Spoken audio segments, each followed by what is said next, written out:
Hello, अस्सलाम वालेकुम। अस्सलाम वालेकुम सर। वालेकुम सलाम। जैद। जी सर। लेकिन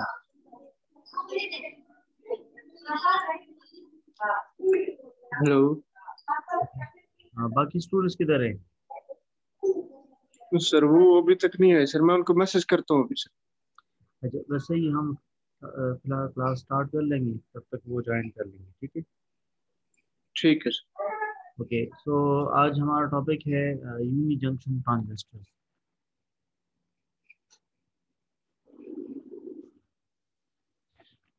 जिस तरह नाम से जाहिर है कि इसमें एक ही जंक्शन होता है, ठीक है। और ट्रांजिस्टर्स, आपको पता है कि वो यानी पीन जंक्शंस जब आपस में मिलते हैं तो उनसे ट्रांजिस्टर बनता है, यानी डायोड्स, ठीक है। सो आज हम यूनी जंक्शन ट्रांजिस्टर भी पढ़ेंगे और बाई जंक्शन ट्रांजिस्टर भी पढ़ेंगे। फिर नेक्स्ट लेक्चर में हम इनसे रिलेटेड न्यूमेरिकल्स भी कर लेंगे, ठीक। सो यूनी जंक्शन यानी एक जंक्शन वाला ट्रांजिस्टर, तो इसका स्ट्रक्चर किस तरह होगा, इसका असेंबल किस तरह होगा, और इसकी वर्किंग किस तरह होगी, फिर इसका जो कर्व है वो किस तरह होगा। सो स्टार्ट लेते हैं। अच्छा, यूनी जंक्शन ट्रांजिस्टर, ये लेफ्ट साइड पे आपको का इसका स्ट्रक्चर नज़र आ रहा है, राइट साइड पे इसका है सिंबल, ठीक है। तो ये मैं समझा दूँ कि ये किस तरह है। देखिए, ये जो रीजन है, ठीक है, ये एन टाइप है, ठीक है। तो एक पूरा स्लैब इन्होंने लिया है, ठीक, ये पूरा, ये एन टाइप मटेरियल है, ठीक। और इस साइड पे से ये पी टाइप मटेरियल है। तो अमूमन हम ये एल्यूमिनियम से ये लेते हैं, ठीक है।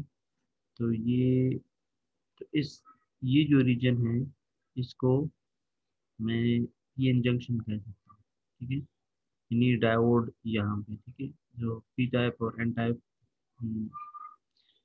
मिलते हैं, ठीक है। तो हम इसको डायोड कहते हैं, और इस जंक्शन को पीएन जंक्शन कहते हैं, इस जंक्शन को, ठीक है।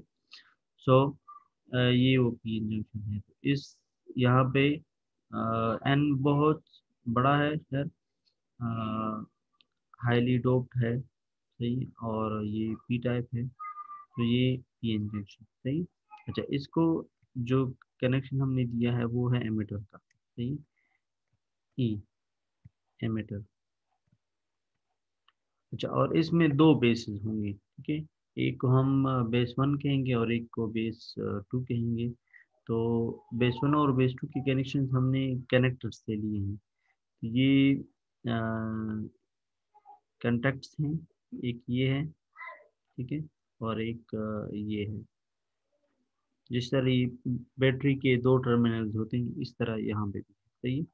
तो ये तो खैर बैटरी नहीं है, मगर वो टर्मिनल्स में समझा रहा हूँ कि एक कंटेक्ट ये होगा और एक कंटेक्ट ये होगा, और इनकी कुछ ना कुछ रेजिस्टेंस होगी, जाहिर है, मेटालिक से बने हैं, और रेजिस्टेंस होगी, तो इस वजह इसको ओहमिक कंटेक्ट्स भी कहते हैं, ठीक है।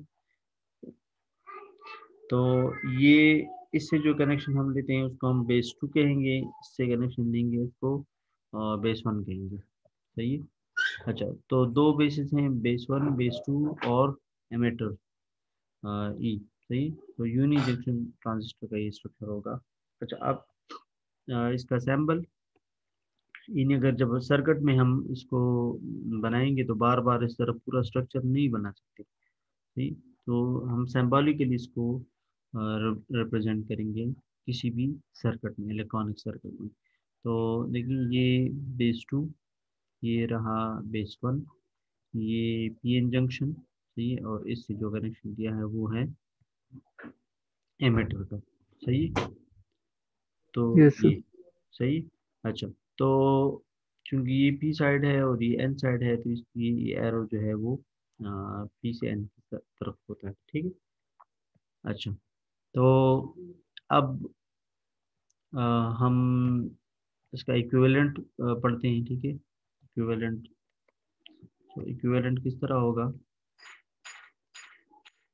ये इक्विवेलेंट जो है सर्किट इस तरह है कि दी साइड एमिटर है, सही है, ई, और चूंकि मैंने आपको बताया था कि इन्वर्टर के पास पी एन जंक्शन है, सही है, तो पी एन जंक्शन का मतलब डायोड है, सही है। तो इसलिए मैं इसको डायोड इक्विवेलेंट कह सकता हूँ। ये देखिए, ये वाला रीजन जो है ये डायोड है। अच्छा, तो यहाँ पे बनाया है डायोड, सही है। फिर यहाँ पे नोड, ठीक है, और नोड के बाद देखिए, ये इसका भी अपना बेस टू। रेजिस्टेंस है और इसका भी अपना रेजिस्टेंस है। तो इक्विवेलेंट यानी in the form of, in elements हम लिखेंगे। अगर इसमें इंडक्टिव इफेक्ट है तो हम इंडक्टर बनाएंगे, अगर इसमें कैपेसिटिव इफेक्ट है तो इसमें इसको हम कैपेसिटर बनाएंगे, अगर इसमें रेजिस्टिव इफेक्ट है तो इसको हम रेजिस्टेंस, इसको इक्विवेलेंट कहते हैं। जिस तरह आपने ट्रांसफार्मर इक्विवेलेंट सर्किट डायग्राम पढ़ा था मशीन्स में, तो उसमें देखिए जिधर जिधर इंडक्टिव इफेक्ट है तो उधर उधर आप लोगों ने इंडक्टर बना दिया, जिधर जिधर कैपेसिटिव इफेक्ट, या ट्रांसमिशन लाइन के लिए आप लोग, ट्रांसमिशन लाइन, खैर आप लोग कम्युनिकेशन के स्टूडेंट्स हैं, मगर मशीन तो पढ़ा होगा, तो उसमें फिर जिधर कैपेसिटिव इफेक्ट है, जिधर रेजिस्टिव इफेक्ट होते हैं उधर हम, तो यहाँ पे भी यही है कि यहाँ इस साइड पे डायोड है, ठीक है, ऊपर जो है इस कंटेक्ट का अपना जो रेजिस्टेंस है, तो उसको मैंने अ, इसका नाम दिया है, R2 का नाम दिया है, तो आर बी बेस टू, ठीक है, और आर बेस पर, सही है। ये इन दोनों का वो रेजिस्टेंस हो गया। अच्छा, अब जो ये जो रेजिस्टेंस है, ठीक है, इसकी डोपिंग हमने इस तरह की है कि इसको वेरिएबल बनाया है, सही है।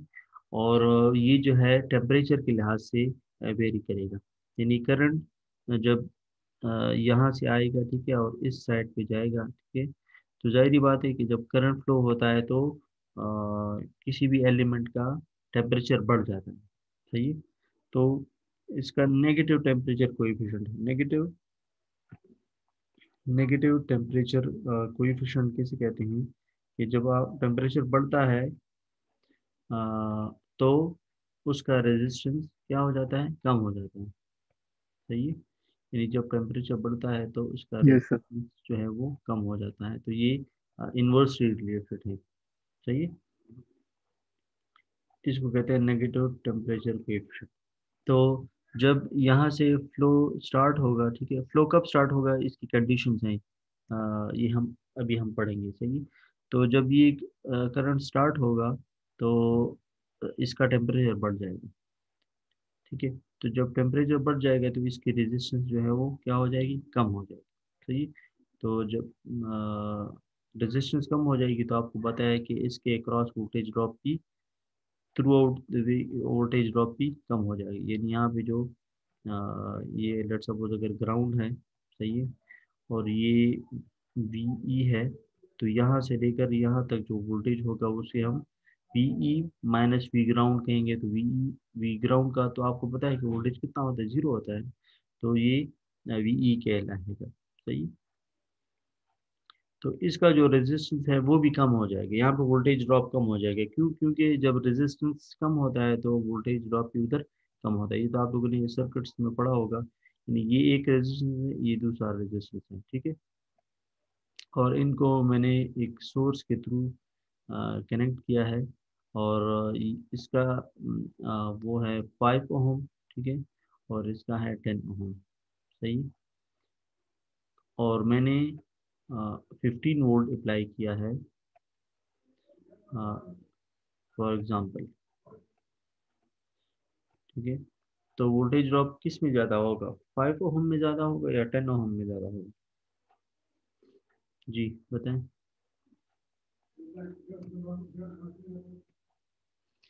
10 ओहम में ज़्यादा होगा, सही है। तो जितना रेजिस्टेंस ज़्यादा होता है according to V I R, सही है। तो V is directly proportional to R, जिसका रेजिस्टेंस ज़्यादा होता है उसका वोल्टेज ड्रॉप भी ज़्यादा होता है। सही। तो चूंकि इसका रेजिस्टेंस कम हो जाएगा तो इसका वोल्टेज ड्रॉप भी कम हो जाएगा, तो इसका फिर ग्राफ इस तरह आएगा। ठीक है, यानी हाँ इसको अभी हम पढ़ते हैं। तो ये ठीक है। अच्छा, intrinsic strength of ratio of unijunction transistor. ठीक है, तो ये जो रेशो है RB1 over RB1 plus RB2, ये है, इसको हम कहते हैं, इसको ईटा से डिनोट करते हैं, और ये ईटा असल में क्या है, intrinsic strength of ratio of unijunction transistor. ठीक है, यानी RB1 divided by RB1 plus RB2। ठीक है, तो इसको हम ईटा कहते हैं। ये भी जब हम वोल्टेज डिवाइडर रूल अप्लाई करेंगे तो उसमें इस ईटा को हम वो करेंगे, ताकि बार बार इसको लिखने की ज़रूरत ना पड़े। सही है? तो ये देखिए, अभी मैं वोल्टेज डिवाइडर रूल अप्लाई करूँगा। मैं वोल्टेज डिवाइडर रूल अप्लाई करने से पहले मैं वोल्टेज स्पेसिफाई करूँ कि कौन सा वोल्टेज कितना है। सही। तो VBB ऊपर से मैंने दिया है। ठीक है, ये रहा VBB। ठीक है, और इस टर्मिनल को ग्राउंड कर दिया। सही, तो ये यहाँ से लेकर यहाँ तक ये पूरा VBB कहलाएगा। सही। अच्छा, और वोल्टेज इस डायोड के क्रॉस जो वोल्टेज होगा उसको हमने VD कहा। सही, और ये इसके क्रॉस जो वोल्टेज ड्रॉप होगा वो VB1 कहलाएगा। इसके इस रेजिस्टर के क्रॉस जो वोल्टेज होगा वो VB2 कहलाएगा। और सही है। अच्छा, तो और इमीटर को जो वोल्टेज है वो VE है। अच्छा,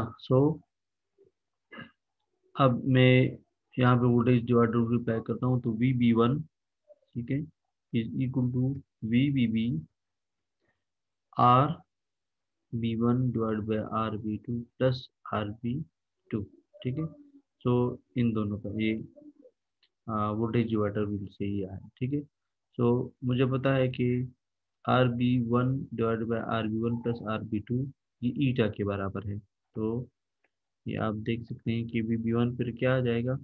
देखिए, VB1 is equal to VBB into eta, क्योंकि ये ईटा के बराबर है, यानी इंट्रिंसिक स्ट्रेंथ ऑफ रेशो जो अभी यहाँ पे हमने पढ़ा। ठीक है, intrinsic strength of ratio of UJT। सही है।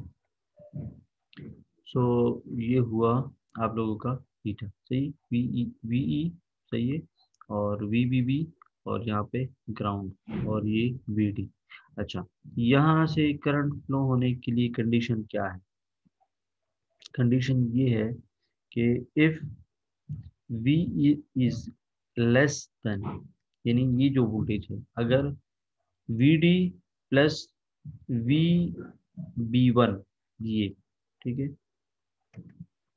यानी इसका फ्लो इस तरह होगा। ठीक है, तो this voltage plus voltage drop across this, इन दोनों का जो सम है, सही है, अगर वो VE से ज़्यादा है, यानी ये ज़्यादा है और ये कम है, तो जाहिर बात है जब सोर्स कमज़ोर होगा इन दो ड्रॉप्स पे, तो UJT ट्रांजिस्टर जो है वो तो ऑफ रहेगा, वो फ्लो नहीं करेगा, क्योंकि VE को इन दोनों से ज़्यादा होना चाहिए, इन दोनों के सम से ज़्यादा होना चाहिए।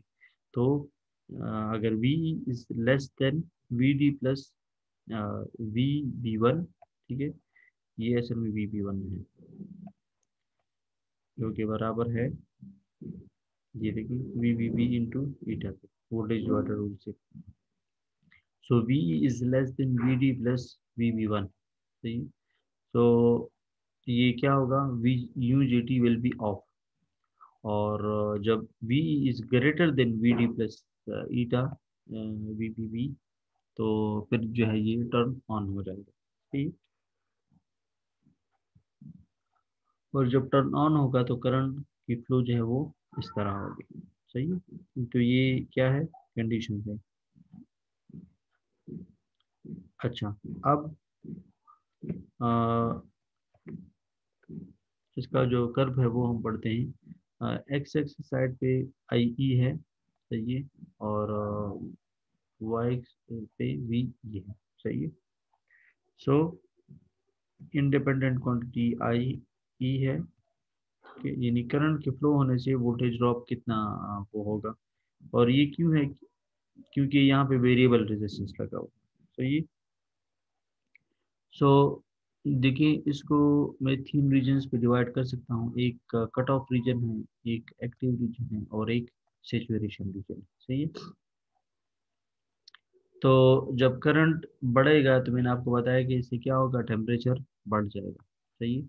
और जब टेम्परेचर बढ़ जाएगा, यहाँ पे देखिए, जब करंट बढ़ेगा, ठीक है, तो टेम्परेचर बढ़ेगा। जब टेम्परेचर बढ़ेगा तो उससे रेजिस्टेंस जो है वो कम हो जाएगा। तो स्टार्ट में तो टेम्परेचर इतना ज़्यादा नहीं होगा, इस वजह से वो वोल्टेज ड्रॉप की काफ़ी अच्छी आ रही है, ठीक है। यानी अभी रेजिस्टेंस कम नहीं हुआ, सही है।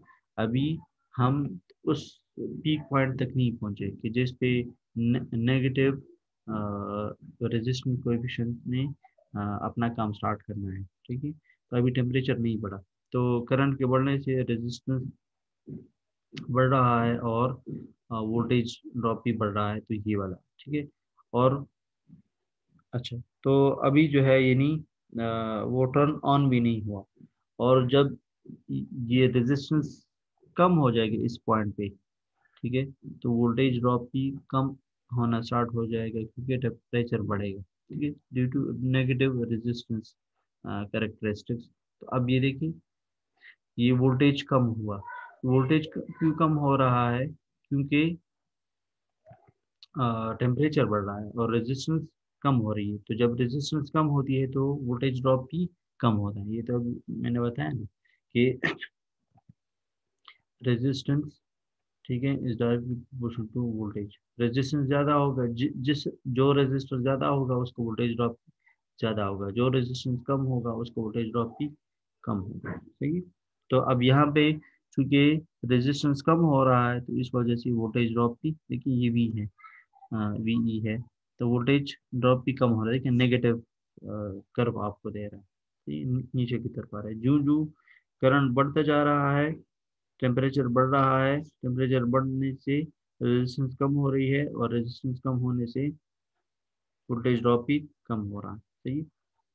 और एक पॉइंट पे, खास पॉइंट जिसको हम वैली पॉइंट कहते हैं, इसके बाद जो है मगर ये रेजिस्टेंस बढ़ना शुरू हो जाता है, ठीक है।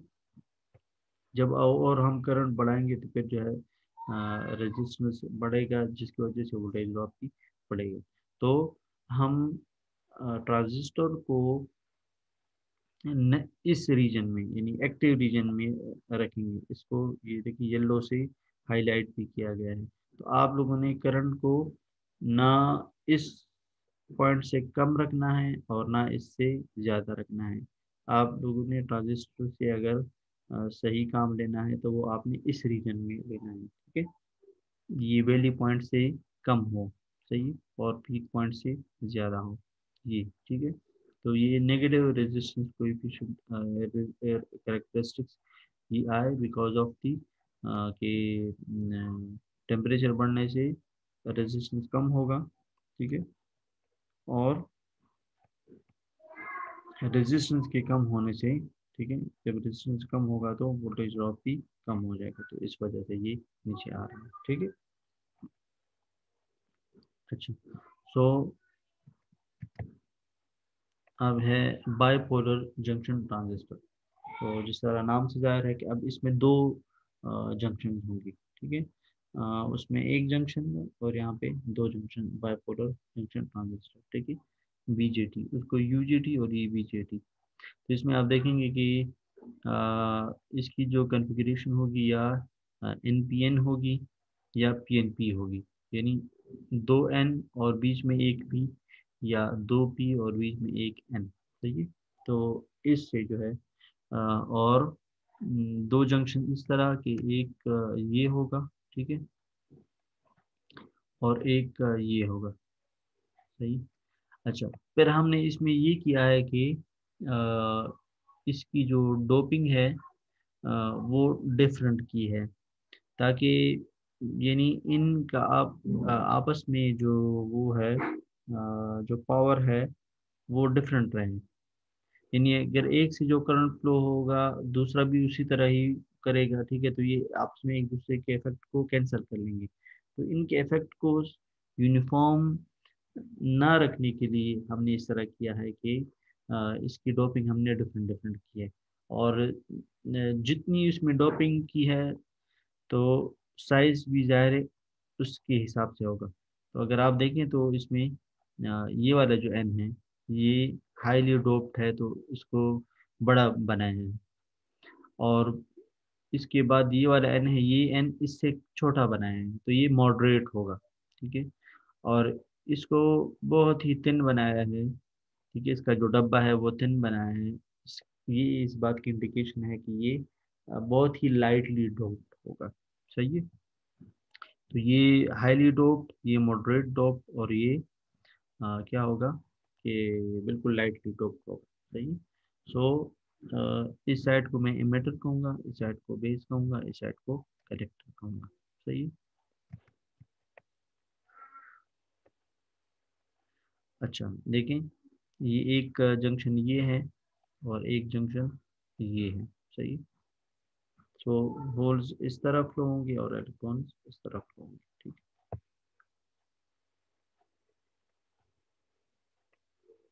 अच्छा ये देखिए, एमिटर इज हेवीली डोप्ड, ये वाला, और बेस, ये बीच वाला बेस है, ये लाइटली डोप्ड है। और ये वाला कलेक्टर जो है ये मॉडरेटली डोप्ड है। सही है। तो और इसको देखें, बेस इज वेरी थिन, ये नीचे लिखा भी है। तो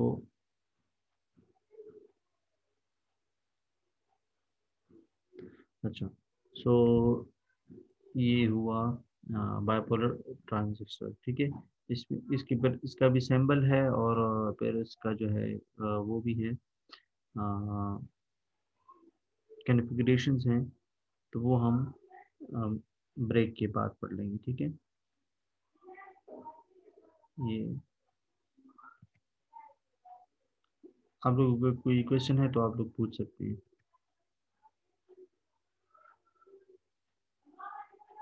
नो नो सर। ओके सही है, बस ठीक है। फिर ब्रेक के बाद मैं दोबारा लिंक सेंड कर दूंगा आपको। ठीक है। Okay okay.